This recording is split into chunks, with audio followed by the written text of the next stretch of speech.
So students, now after discussing the protective action of lyophilic colloids and gold number, let's move on and talk about emulsions.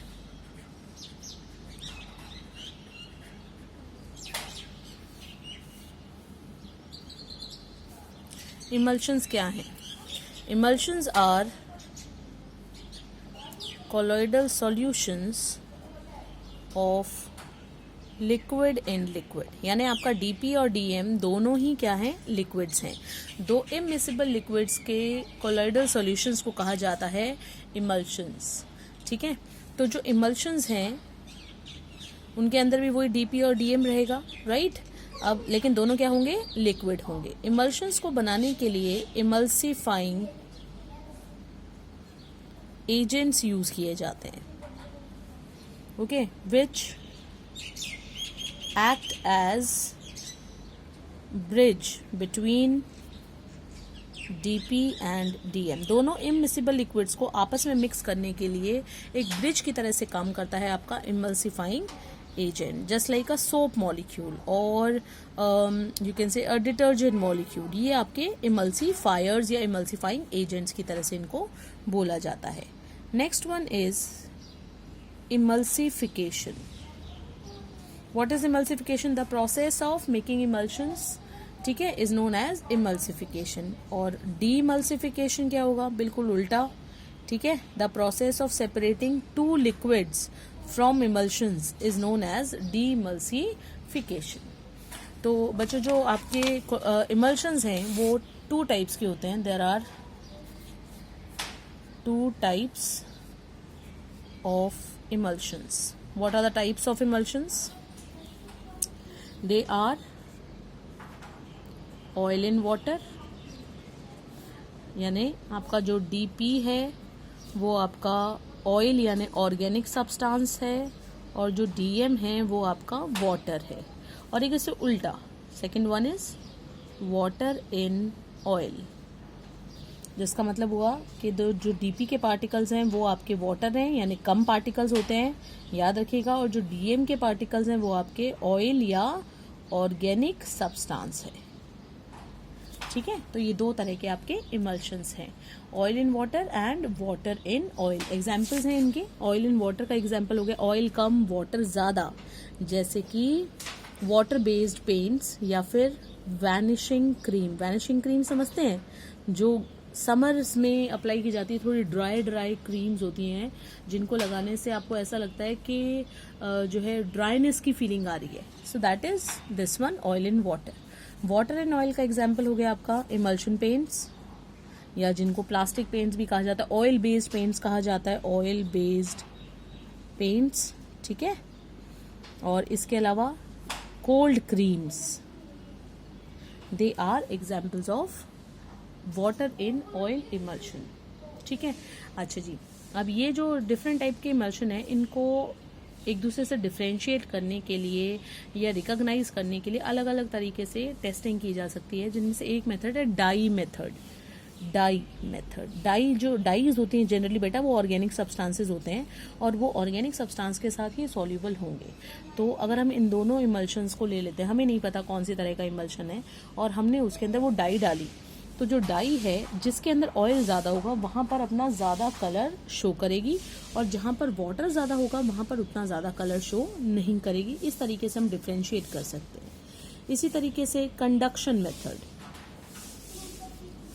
जो conduction method है बच्चों वो भी कुछ इसी तरीके से बेस्ड है कि जो वाटर होता है इस कंपैरेटिवली लाइक ऑर्गेनिक सॉल्वेंट्स के कंपैरिजन में बेटर कंडक्टर है।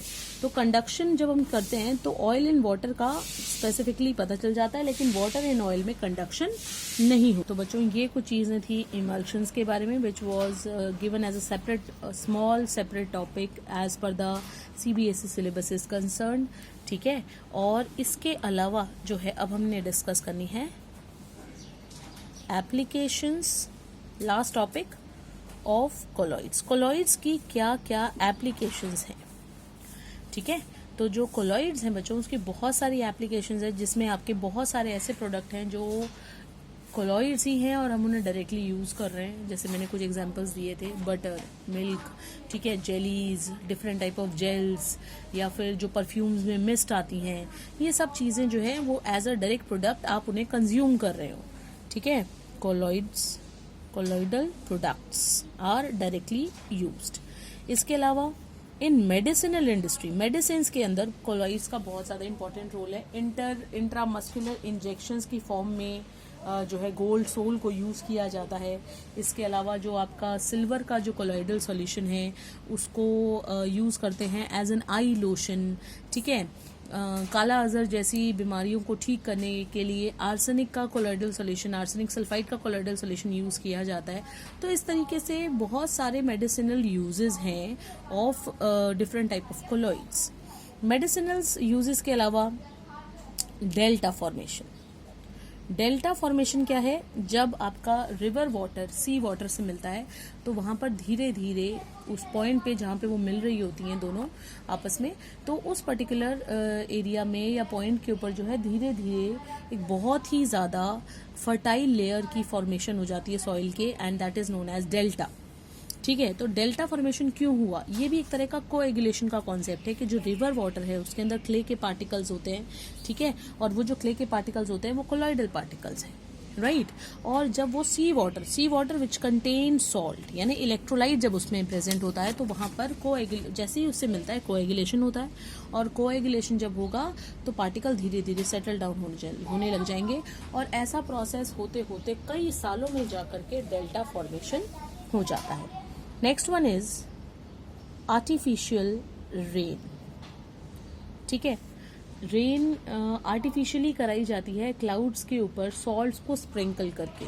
ऐसा करने से कोएगुलेशन होता है वाटर ड्रॉपलेट्स का। क्लाउड के अंदर जो वाटर ड्रॉपलेट्स हैं छोटे छोटे, उनका कोएगुलेशन होता है और हैवी होने की वजह से they will start pouring down, और इस तरीके से आर्टिफिशियली रेन को कराया जा सकता है, and that is also an application of colloid. Then in various industries like dyes, ठीक है, paints, then tanning of leather जो है ना बच्चों, एनिमल स्किन जो होती है उसके, वो एक तरह का पॉजिटिवली चार्ज कोलॉइड है, और वहीं उसके अंदर एक टैनिन नाम का सब्सटेंस जो प्लांट से ऑब्टेन किया जाता है, जिनके अंदर बेसिकली आपके benzoic acid, hydroxy benzoic acids का मिक्सचर होता है, बहुत सारे उसमें केमिकल्स होते हैं, तो वो आपका एक तरह का नेगेटिवली चार्ज कोलॉइड है।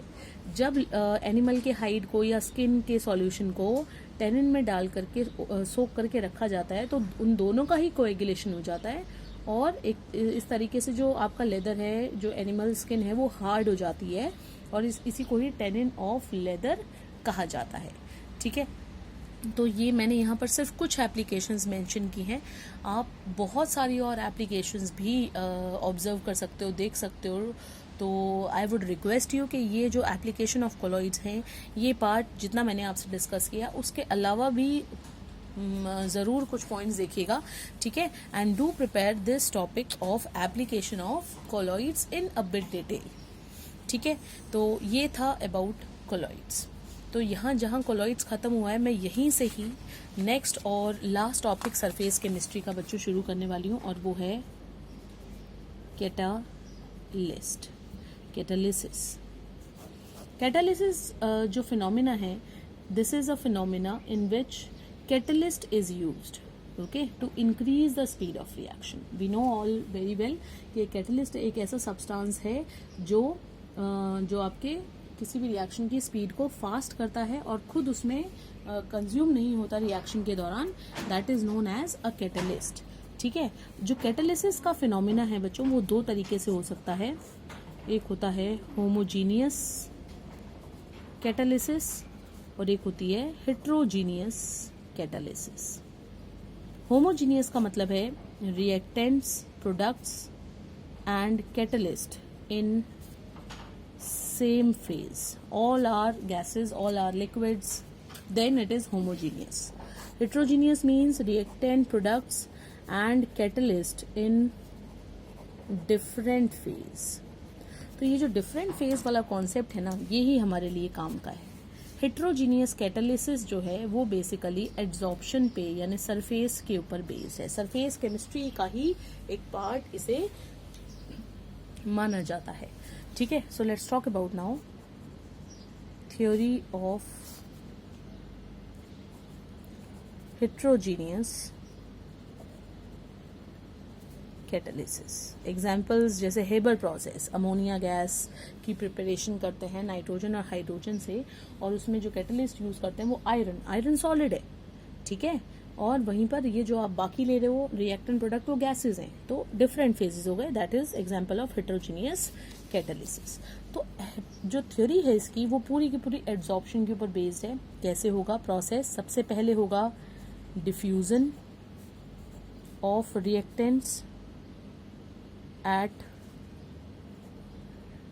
सरफेस ऑफ कैटलिस्ट, यानी अगर आपका ये कोई कैटलिस्ट रखा हुआ है तो कैटलिस्ट की ये सरफेस आपने ले ली, जैसे मैंने ले लिया यहाँ पे आयरन को, तो सबसे पहले इसकी तरफ बढ़ेंगे पार्टिकल, किसके? नाइट्रोजन गैस के और हाइड्रोजन गैस के। डिफ्यूजन होगा, डिफ्यूजन, ठीक है।